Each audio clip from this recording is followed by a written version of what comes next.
ఇవి వేగాయండి. దీంట్లో ఇప్పుడు మనం ఈ ఇందాక కలిపి పెట్టాం కదా మరమరాలన్నీ కూడా వేసేసేయాలి.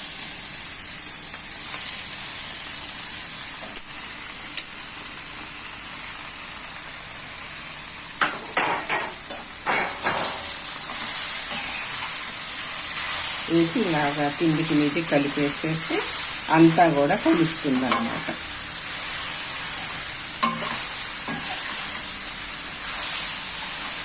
ఉగ్గాని ఇది స్పెషల్ అండి. కర్ణాటక వాళ్ళు చేస్తారు, మన తెలంగాణలో చేస్తారు. అన్ని ప్రాంతాలలో కూడా ఈ ఉగ్గాని బజ్జీలతోటి మిరపకాయ బజ్జీలతోటి ఉగ్గాని మిరపకాయ బజ్జీ కాంబినేషన్ బాగా ఉంటుందండి. ఎవరైనా చేసుకోవచ్చు. రాయలసీమది. తర్వాత మనం పుట్నాల పప్పు పట్టేసి ఉంటాం కదా, అది లాస్ట్కి చల్లి కలపాలి.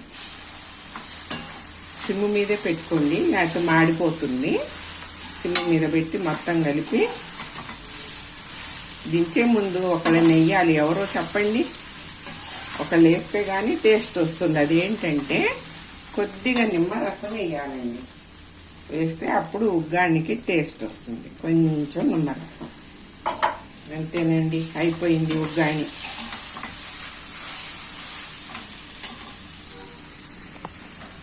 ఇదేనండి ఉగ్గాని. పచ్చిమిరపకాయ బజ్జీనండి చెయ్యాలి. ఇలాగా కట్ చేసేసి ఈ చివర కొంచెం కట్ చేస్తే ఏమైందంటే మీకు ఇందులో ఆయిల్ కూడా పోయి ఉడుకుతుంది అనమాట. పచ్చిమిరపకాయ ఇలాగ ఇత్తులు తీసేసేయండి. ఇత్తులు తీసేసి అన్నీ ఇలా పక్కన పెట్టేసుకోవాలి. ఇలా అన్ని పచ్చిమిరకాయలకి గింజలు తీసేయాలి. కొంచెం కారం ఉంటాయి కదా, తినలేరు. ఇలా స్టఫ్ ఇంకేం చేయాలంటే మనము ఇది వాము జీలకర్ర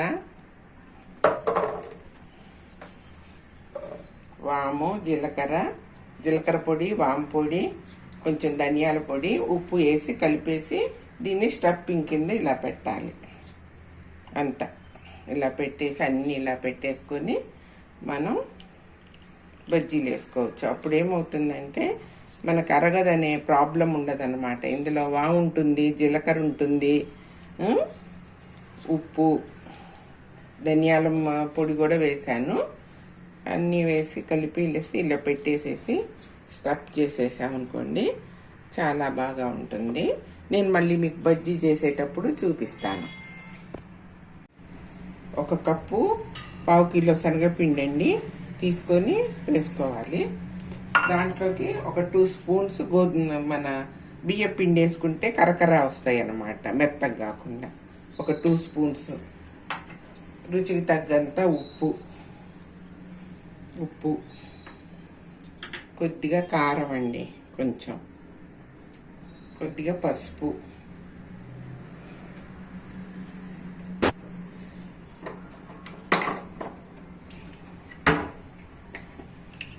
కొద్దిగా ధనియాల పొడి వేసేసి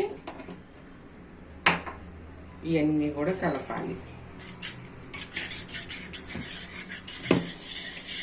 మనం బియ్యపిండి వేసాం కాబట్టి సోడా ఉప్పు వేయక్కర్లేదు. ఇది శుభ్రంగా అన్ని కలిపాక మనం కొద్దిగా వాటర్ పోసుకుంటూ కలుపుకోవాలి.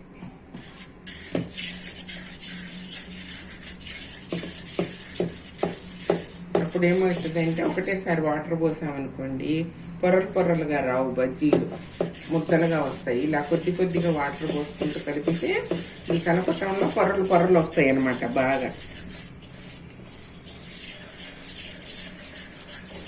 ఈ బియ్యపిండి వేయటం వల్ల కొంచెం పైన వచ్చేసి కరకరలు ఆడుతుంటాయి. మనం దోశ పిండిలాగా కలుపుకుంటే బాగా వస్తాయి. దీన్ని కలిపి ఒక 5 నిమిషాలు మనం పక్కన పెట్టేసి ఆయిల్ పెట్టేసుకుందాము.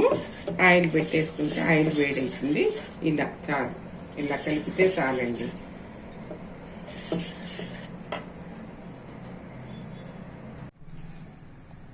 ఇలా ఉంచి బజ్జీని ఇలా నూనెలో వేసేస్తుంది.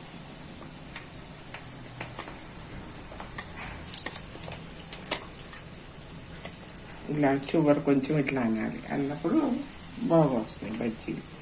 చాలా బాగుంటాయండి బజ్జీలు. మనం సోడా ఉప్పు వేయలేదు కాబట్టి బజ్జీ ఆయిల్ కూడా గుంజదు. ఇలా చేస్తే సోడా ఉప్పు వేస్తే ఆయిల్ గుంజుద్ది, దీనికి ఆయిల్ గుంజదు.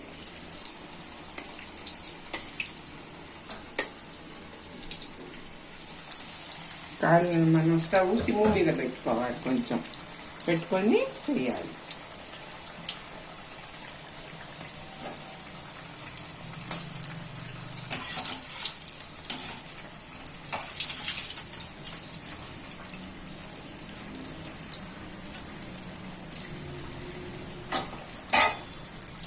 ఇంతేనండి, అన్నీ చేశాక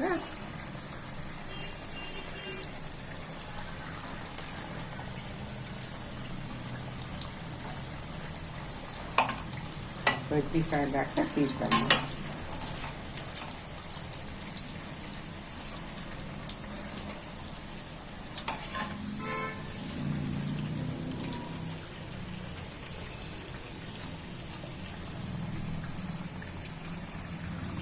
అంతేనండి, అన్ని వాయిలు అన్ని వాయిలు వేయాలి.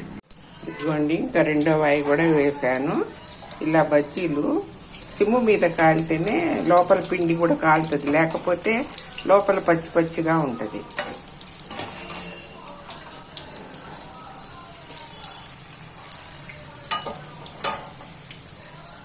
చూడండి, చక్కగా కాలుతూ ఉంటాయి. అన్నీ అయ్యాక మళ్ళీ ఈ ఉల్లిపాయలలో కొంచెం నిమ్మరసం కలపాలండి. కలిపి ఉల్లిపాయలు వీటిలో పెట్టాలి. పచ్చిమిరపకాయ బజ్జీలో ఉల్లిపాయలు పెట్టి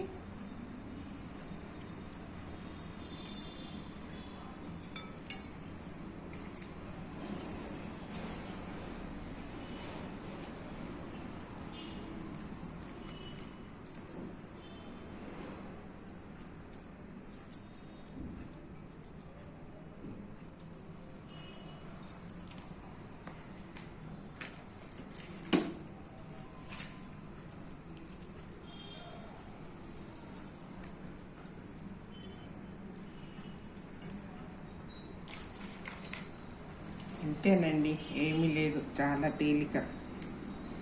రెండు కలిపి తింటే అమోఘం, ఎంత రుచిగా ఉంటాయో. ఇది మా మనవరాళ్ళకి బాగా ఇష్టం. వాళ్ళు చేయనానమ్మ సాయంత్రానికి అంటే ఇప్పుడు చేసి పెడుతున్నాను అన్నమాట. పిల్లలకి ఏది ఇష్టమైతే అదే కదండి చేసేది. నేను ఈ పిజ్జాలు బర్గర్లు ఇవి నాకు ఇష్టం ఉండదు, నేను వద్దని చెప్తాను. సరే నానమ్మ నువ్వు చెయ్యి, నీకు వచ్చింది అదే తింటామంటారు ఇద్దరు. సరే ఓకే అనేసి ఇవి చేస్తానన్నమాట. ఇట్లాంటివన్నీ కూడా చాలా ఇష్టంగా తింటారు. ఇదేనండి బజ్జీలు అన్నీ కూడా ఇట్లా స్టఫ్ చేసుకొని ఇలా ఉగ్గాని చేసుకొని తింటామే.